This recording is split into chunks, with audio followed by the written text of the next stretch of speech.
योग दर्शन का छठा सूत्र है प्रमाण विपर्यय विकल्प निद्रा स्मृतयः। तो क्योंकि पिछले सूत्र पांचवें सूत्र में बताया गया था वृत्तयः पंचतयः, तो वृत्तियां जो हैं वो 5 प्रकार की हैं। तो वो कौन कौन सी 5 प्रकार की हैं वह इस सूत्र में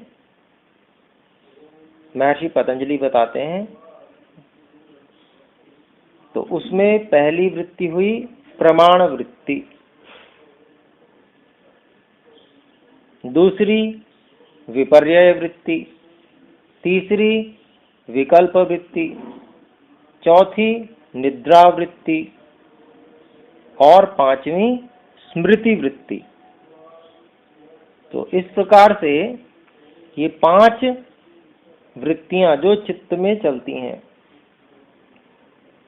उनको बताया गया। अर्थात जितने भी व्यापार चलते हैं चित्त में, जितनी भी वृत्तियां चलती हैं चित्त में, उनको हम इन 5 भागों में बांट सकते हैं। या तो चित्त में प्रमाण वृत्ति चल रही होगी किसी भी समय में, या विपर्यय वृत्ति चल रही होगी, या विकल्प वृत्ति चल रही होगी, या निद्रा वृत्ति चल रही होगी, और या स्मृति वृत्ति चल रही होगी। 5 में से कोई ना कोई वृत्ति हर समय चित्त में अवश्य होगी, 5 में से कोई भी। और फिर 5वें सूत्र में ये भी बताया था कि ये जो 5 प्रकार की वृत्तियां हैं वो क्लिष्ट और अक्लिष्ट दोनों प्रकार से हो सकती हैं।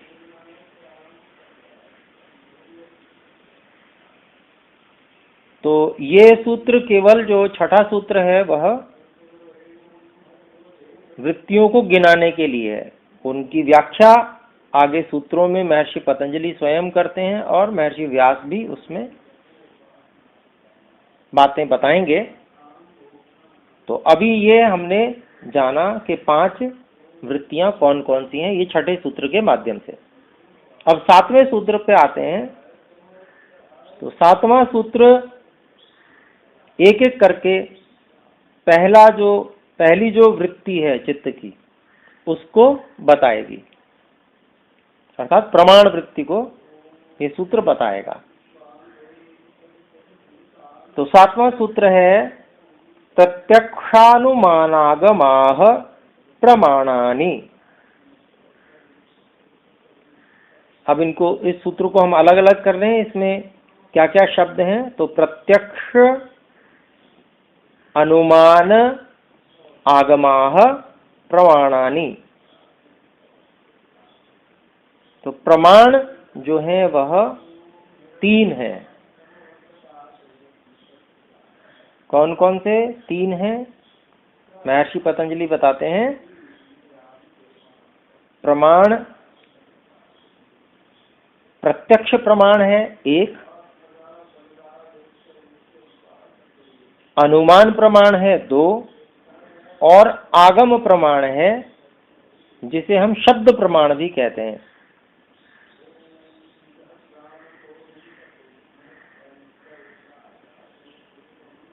तो ये वृत्ति है, व्यापार है चित्त का। चित्त में ये प्रमाण वृत्ति के रूप में चलता है। सामान्य रूप से अगर लौकिक भाषा में जाने तो प्रमाण क्या है, जो किसी वस्तु को सत्य सत्य जनाता है वह प्रमाण होता है।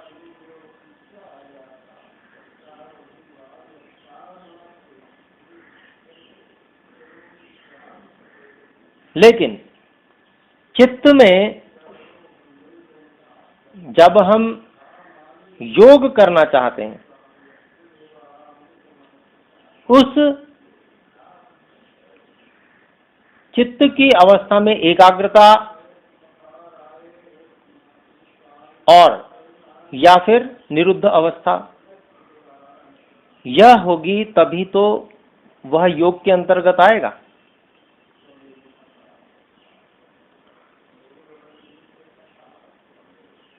तो एक ही विषय रहना चाहिए, लेकिन अगर भिन्न विषय आता है, चाहे वो प्रमाण ही क्यों ना हो, वो सही सही जना क्यों ना रहा हो, लेकिन वो उस वस्तु को सही सही नहीं जना रहा जिसको हम जानना चाहते हैं, भिन्न वस्तु को सही सही जना रहा है, तो इसका अभिप्राय क्या हुआ? एकाग्रता का भंग हुआ। एक ही विषय बना रहना चाहिए था, वो नहीं बन पाया, इस कारण से यह प्रमाण होते हुए भी वृत्ति है।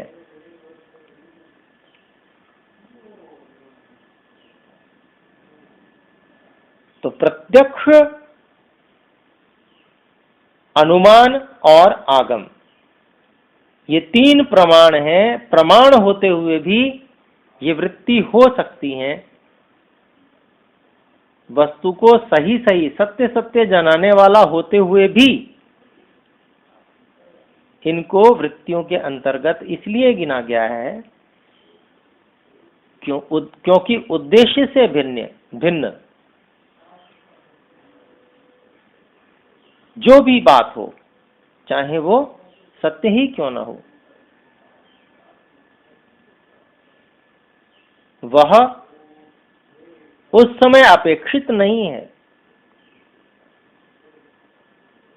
इस कारण से वह वृत्ति कही जाएगी और रोकने योग्य है। तो इसको महर्षि व्यास जी क्या क्या बताते हैं कि प्रत्यक्ष जो प्रमाण है वो क्या है।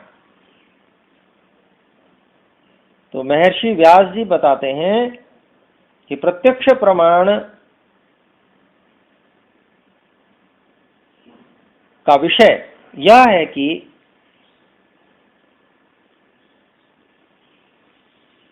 इंद्रिय की एक प्रणाली है। हमारी जो ज्ञानेंद्रियां हैं, प्रत्येक इंद्रिय की एक प्रणाली है, एक सिस्टम है। उस प्रणाली के द्वारा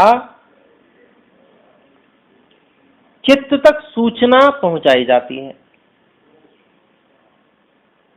उस प्रणाली के माध्यम से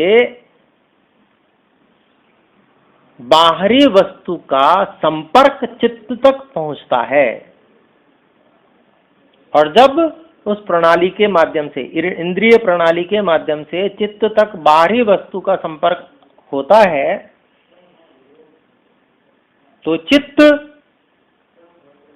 उस बाहरी वस्तु से रंग जाता है, ऐसा कहा जाए, अर्थात तदाकार हो जाता है। वैसे ही आकार में भासित होने लगता है चित्त, जैसी वस्तु बाहर है। तो अभी केवल रूप की दृष्टि से समझेंगे और फिर हम उसको अन्य इंद्रियों के विषय में भी लगा लेंगे। तो जब बाहरी वस्तु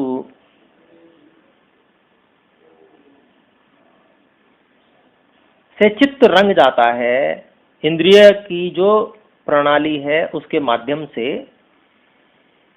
तो अब हम जो चित्त को देख रहे हैं, उस अवस्था में हमारी जो स्थिति है उस वस्तु विषयक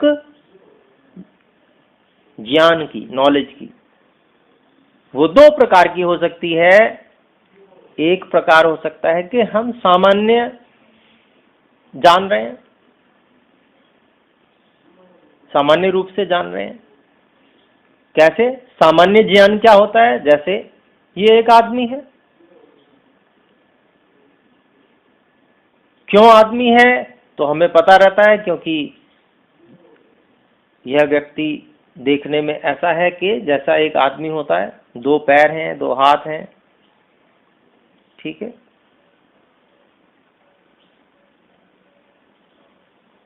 सामान्य रूप से उसको हम देख रहे हैं, तो यह सामान्य वृत्ति हो गई। उसके विषय में जो ज्ञान हो रहा है वो एक सामान्य है, लेकिन विशेष ज्ञान होने लगेगा जब हम उसको पहचानने लगेंगे। क्या? फिर हम पहचानने लगेंगे ये स्त्री है या पुरुष है। फिर हम पहचानने लगेंगे अच्छा ये तो हमारा वो वाला मित्र है। तो ये क्या है? विशेष ज्ञान होगा।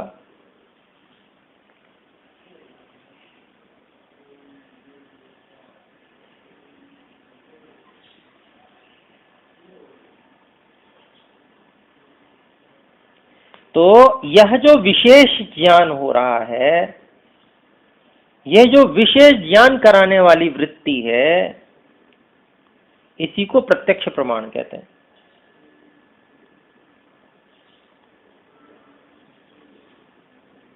तो इसको अब हम इस रूप में समझते हैं कि चित्त इंद्रिय प्रणाली के माध्यम से बाहरी वस्तु से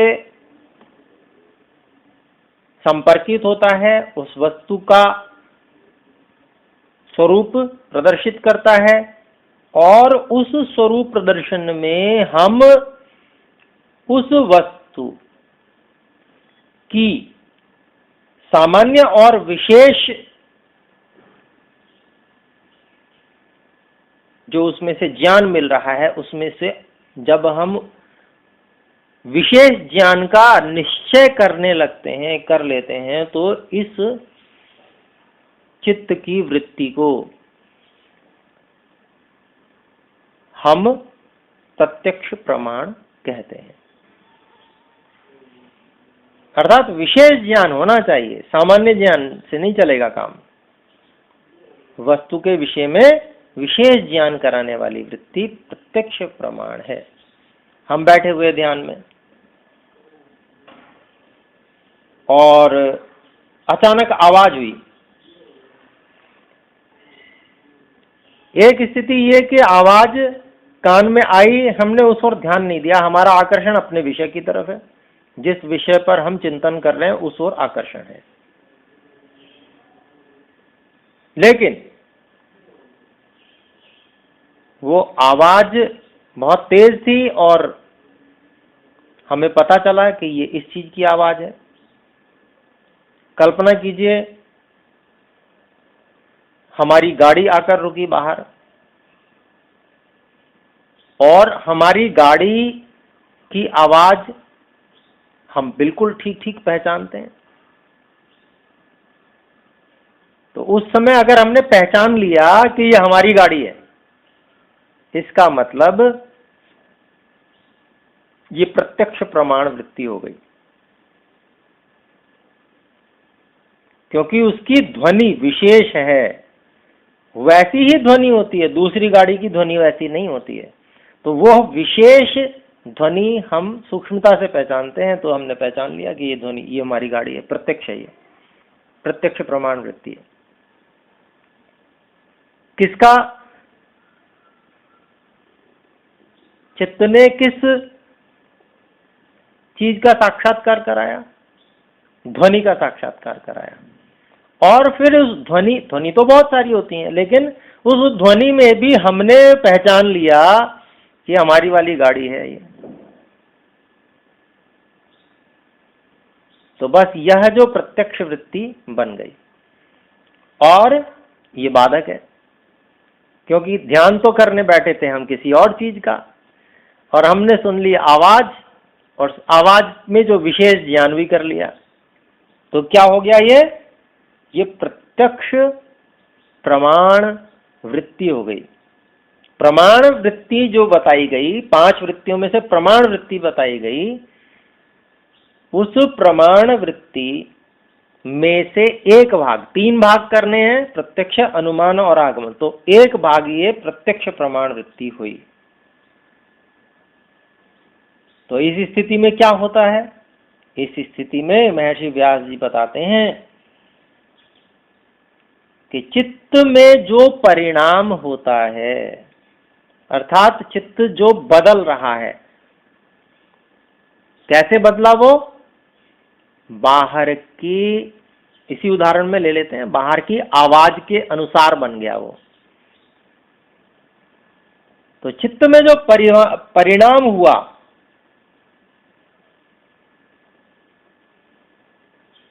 उस परिणाम के अनुसार ही हम जानते हैं, हम जो जीवात्मा हैं।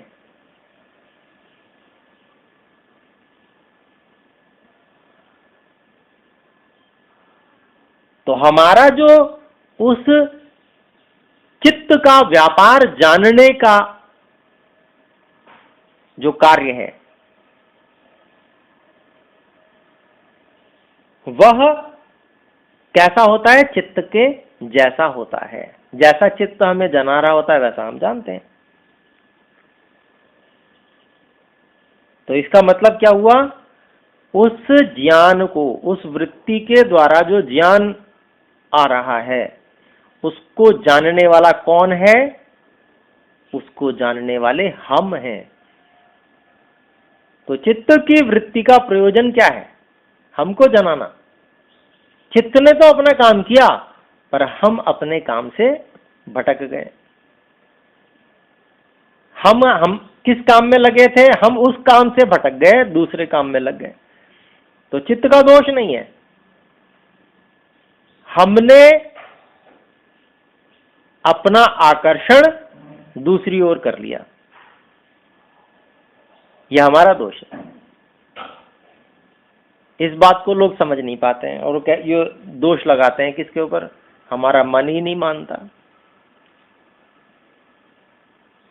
तो ये दोष मन का नहीं है, ये हमारे आकर्षण का दोष है। क्योंकि हमने अपने मन में बहुत सारी तृष्णाएं इकट्ठी की हुई हैं, उन तृष्णाओं के आधार पर हम बार बार विचलित होते रहते हैं। तो काम क्या करना है? इन तृष्णाओं को हटाना है, तभी विचलन बंद होगा। इनका तृष्णाएं जो हैं, इनको हमको इनकी चीरफाड़ करनी है। इनमें कितना दम है,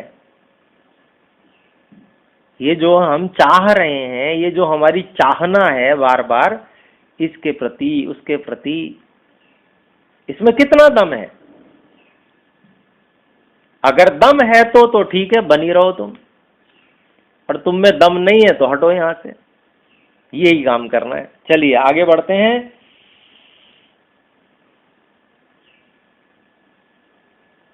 तो दूसरी जो प्रमाण वृत्ति है वह है अनुमान।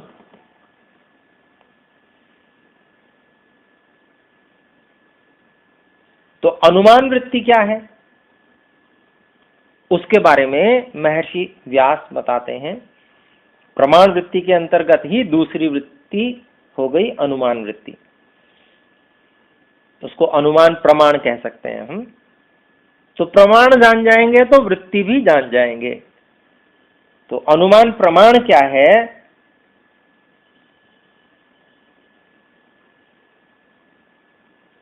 जिस वस्तु का हम अनुमान करना चाहते हैं वो क्या हुआ? अनुमेय हुआ।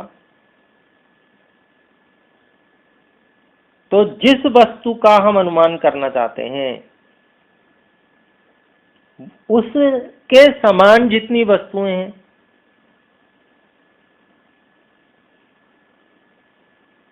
समान वस्तुओं में जो गुण ऐसा है जो सब में एक जैसा है,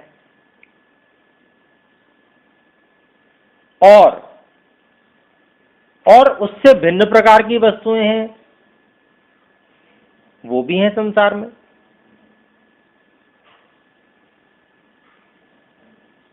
तो जो भिन्न उससे वस्तुएं हैं उनमें कोई गुण ऐसा है जो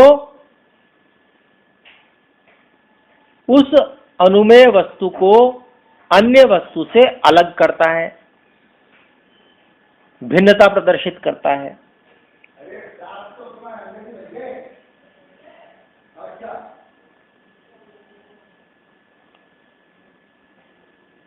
तो ये भिन्न ये भिन्नता का ज्ञान और समानता का ज्ञान, दो प्रकार के ज्ञान हुए।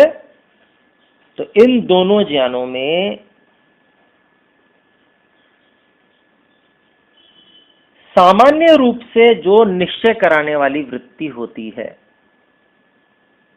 सामान्य ज्ञान कराने वाली वृत्ति होती है, उसको अनुमान प्रमाण कहते हैं। तो जो अनुमान प्रमाण है वह विशेष ज्ञान नहीं कराता।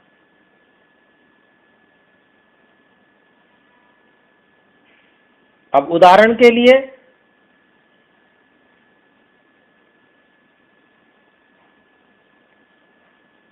हमने रात को चंद्रमा को देखा, हमें एक दिशा में दिखा, और दूसरे दिन रात को देखा तो दिशा बदल गई। ऐसा होता है। अर्थात एक दिन थोड़ी सी भिन्न दिशा में दिखा और दूसरी रात्रि में थोड़ी सी भिन्न दिशा में दिखा।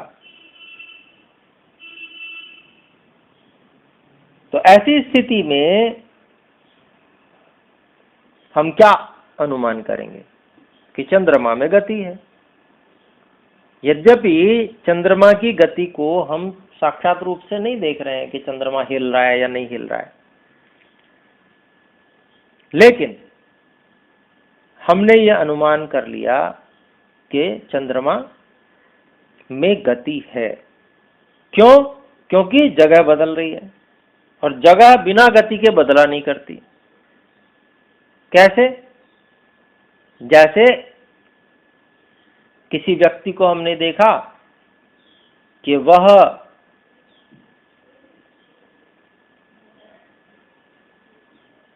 चलता है तब दूसरी जगह पहुंचता है।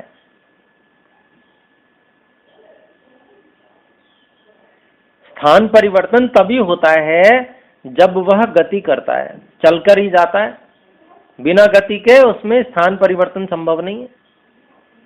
तो जब सामान्य रूप से हर जगह हम देख रहे हैं, हर वस्तु को देख रहे हैं कि हर वस्तु स्थान बदलती है, जब गति होती है तभी स्थान बदलती है, नहीं तो स्थान नहीं बदलती।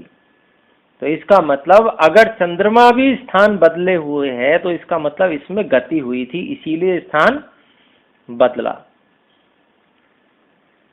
तो ये चांद तारे ये सब क्या है? गतिमान है, इनका स्थान बदलता रहता है, इसलिए ये गति वाले हैं। अब ये सामान्य ज्ञान हुआ कि गति है। कैसी गति है? हम में ज्यादा गति है, उसमें ज्यादा गति है, ये सब कुछ पता नहीं चलेगा।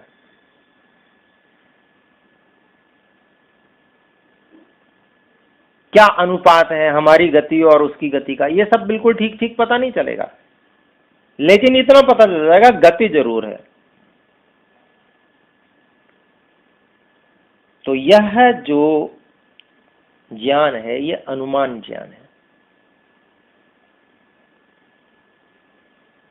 तो समान जाति वाले अर्थात कौन चीजें ऐसी हुई जो समान जाति वाली हैं, जो गति वाली हैं? तो कोई व्यक्ति है, कोई वस्तु है जो गति करके दूसरे स्थान पे पहुंच रहा है, वो सब समान जाति वाले हो गए। और भिन्न जाति वाले क्या हैं? एक बिल्डिंग खड़ी हुई है, वो जहां बन गई वहीं रहेगी।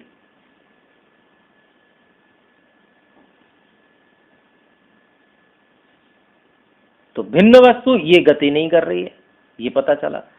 तो समान जाति वाले वस्तुओं में जो समानता दिख रही है और भिन्न जाति वालों में वह समानता प्राप्त नहीं हो रही है, तो क्या है? अंतर कर सकते हैं।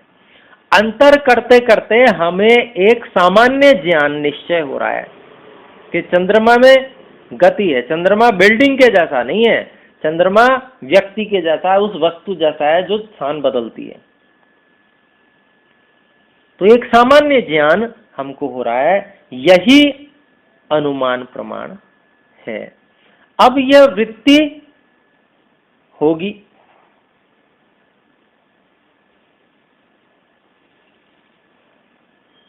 कैसे वृत्ति होगी? जैसे वही उदाहरण ले लेते हैं, हम साधना में बैठे हुए हैं और गाड़ी की आवाज आई बाहर से, तो ये तो पता चल गया कि गाड़ी है, मेरी है किसकी है ये नहीं पता चला। अब हम अनुमान कर रहे हैं कि हाँ गाड़ी है, ऐसी आवाज गाड़ी की हुआ करती है, तो विशेष ज्ञान नहीं हो रहा है, सामान्य ज्ञान हो रहा है, यह जो है अनुमान हो गया। ध्वनि का तो प्रत्यक्ष हो रहा है, वो तो प्रत्यक्ष में ही जाएगा, क्योंकि अनुमान जो है वो प्रत्यक्ष पूर्वक ही हुआ करता है।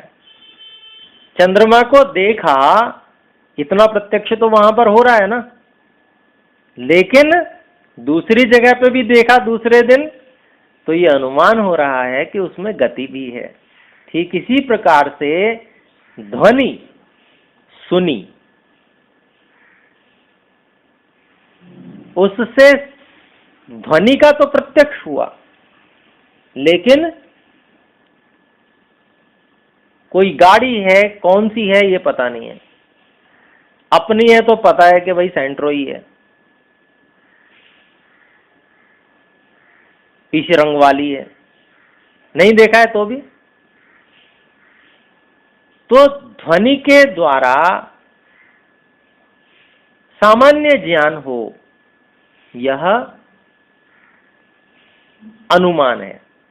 और सामान्य रूप से ध्वनि के द्वारा गाड़ी का अनुमान ही होता है, प्रत्यक्ष की बहुत कम संभावना रहती है, क्योंकि बहुत सटीक ध्वनि को जाना नहीं जाता, बिल्कुल ठीक ठीक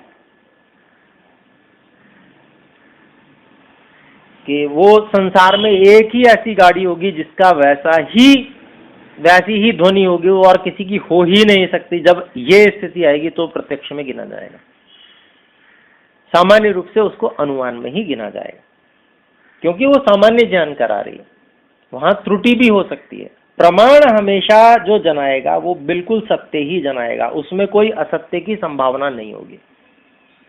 इस बात को अपने लोगों को समझना चाहिए। तो अनुमान जो प्रमाण है, जितना जनाएगा वो केवल सत्य ही जनाएगा, प्रमाण उसी को कहेंगे। अनुमान से इतना पता चला कि कोई गाड़ी है, बस ये तो सत्य ही है, इसमें कोई संदेह नहीं है, लेकिन ये सामान्य ज्ञान है। इस बात को अपने लोगों को समझना है। और साथ में साधना में यह भी बाधक है। अब कैसे बाधक है? क्योंकि हमारी गाड़ी है, उसके प्रति हमारा राग है, साधना करते हुए गाड़ी की आवाज आई और हम अपने आप को रोक ही नहीं सके। हमारा आकर्षण जिस विषय में हम साधना कर रहे हैं उस ओर से हटकर, और जो आकर्षण अपनी गाड़ी की तरफ है कि हमारी गाड़ी है, उस पे हमारा अधिकार है, इत्यादि बातें जो पहले से मन में बैठी हुई हैं, जिनको हमने बहुत पक्के से अंदर बिठाया हुआ है, वो सब बातें उस ओर हमें आकर्षित करने के लिए बाधित करती हैं। तो ये वृत्ति हो गई, इस कारण से हो गई क्योंकि इसने हमारे जो लक्ष्य, हम जिस लक्ष्य को लेकर साधना के लिए बैठे थे, उस लक्ष्य में बाधा उत्पन्न कर दी। फिर आ गया तीसरा प्रमाण। प्रमाण में 3 थे, तो तीसरा प्रमाण हुआ आगम प्रमाण।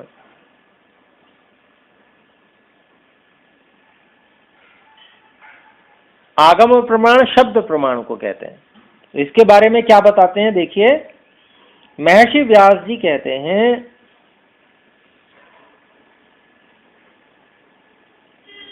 किसी आप्त व्यक्ति के द्वारा, आप्त कहते हैं वह जो सत्यमानी, सत्यवादी, सत्यकारी हो, जिसके विषय में हमें ये विश्वास हो और वो वैसा वास्तव में भी हो कि वो हमेशा सत्य ही बोलता है, इतना परीक्षण करके बोलता है कि वह सत्य ही होता है, बिना परीक्षण के बोलता नहीं है।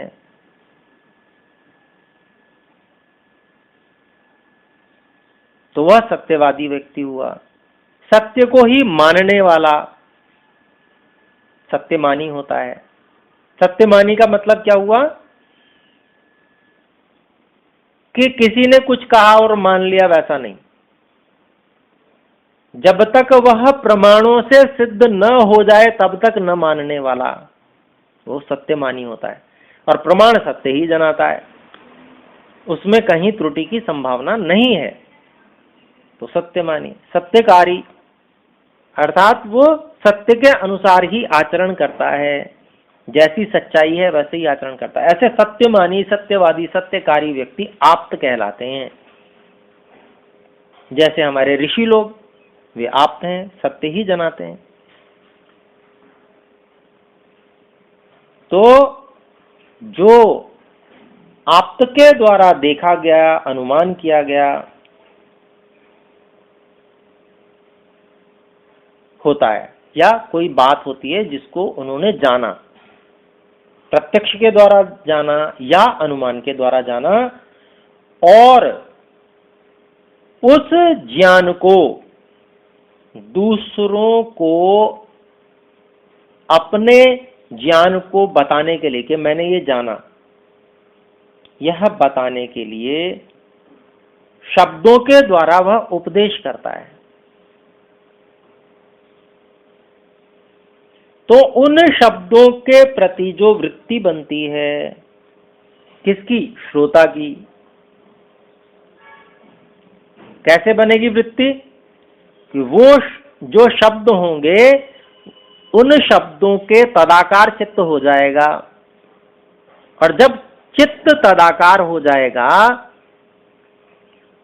तब हम जो चित्त के सामने, जो चित्त हमें वृत्ति के रूप में ज्ञान उपस्थित कर रहा है, उसको हम जानेंगे।